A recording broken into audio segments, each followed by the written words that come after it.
Alors que l'astronaute français Thomas Pesquet est en route vers la Station spatiale internationale, on s'interroge dans ce journal sur l'état de la recherche dans le domaine spatial en Afrique. Nous rejoignons Tidiane Ouattara à Addis Abeba, au quartier général de la Commission de l'Union africaine, où il coordonne le programme spatial africain. Merci de nous retrouver, Monsieur Ouattara. Dites-nous, quel est l'état de l'industrie spatiale en Afrique ? Merci beaucoup, madame, pour l'opportunité que vous nous donnez de parler de l'espace en Afrique. L'État, je dirais que l'industrie spatiale est embryonnaire en Afrique. Quand nous regardons les trois segments, le segment au sol, les infrastructures au sol, je veux dire, les infrastructures dans l'espace, et puis les applications. Cependant, nous vous signalons que en 2019, l'industrie spatiale a engagé 7 milliards de dollars américains comme chiffre d'affaires. Et les estimations, selon Space in Africa, pour 2024, c'est de 10 milliards. Donc, c'est promoteur, mais il faut redoubler d'efforts et il faut collaborer beaucoup plus pour que nous soyons au maximum. Et alors, quelles sont les retombées de cette recherche ? On parle de l'importance des satellites pour anticiper les épidémies ou encore traquer les djihadistes. Mais plus largement, quelles sont les retombées de cette industrie ? Alors, tout à fait. Les retombées sont multiples. Nous ne parlons pas seulement de recherche et développement, nous parlons d'application et d'opérationnalisation. Alors, lorsque nous regardons toutes les activités socio-économiques, l'espace contribue. Par exemple, la télémédecine. Donc, l'espace permet de désenclaver les régions éloignées, où les médecins dans une grande ville pourraient intervenir dans des régions rurales. Donc, il y a la téléépidémiologie, c'est de cela dont vous parlez. Il y a la sécurité, il ne s'agit pas des djihadistes seulement. Nous parlons de la sécurité des biens et des personnes. Par exemple, lors des catastrophes naturelles.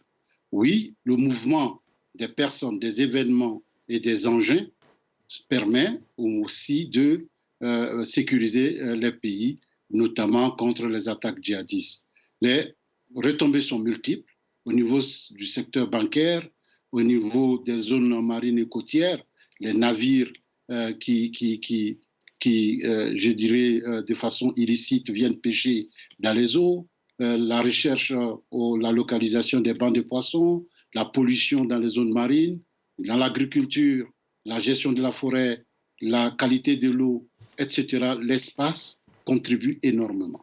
Alors, donc, des retombées multiples, on l'a entendu, mais alors dites-nous, à quand une équipe spatiale 100% africaine dans l'espace ? Est-ce que c'est pour bientôt, ça ?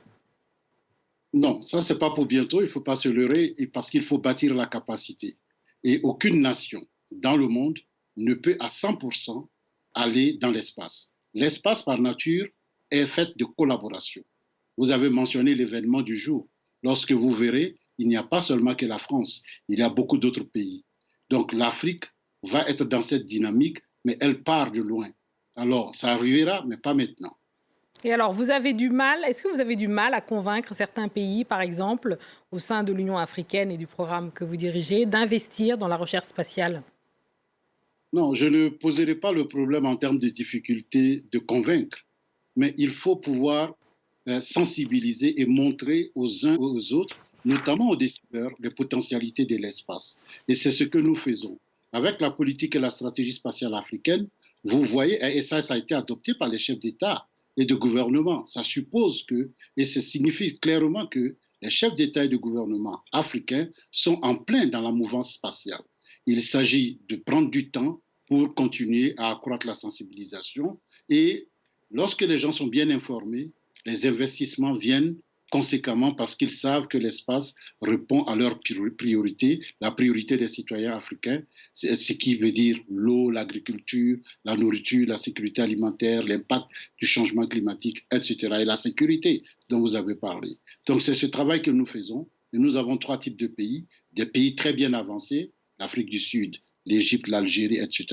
Et puis des nouveaux joueurs, l'Éthiopie, le Kenya, le Gabon, et puis la grande partie des pays africains qui sont des consommateurs, mais qui ne sont pas encore au stade où ils s'offrent eux-mêmes les capacités en termes humains, mais aussi en termes matériels. Merci beaucoup, docteur Ouattara, d'être venu dans le Journal de l'Afrique pour nous parler de cette recherche spatiale en Afrique. C'est ainsi qu'on referme ce Journal de l'Afrique.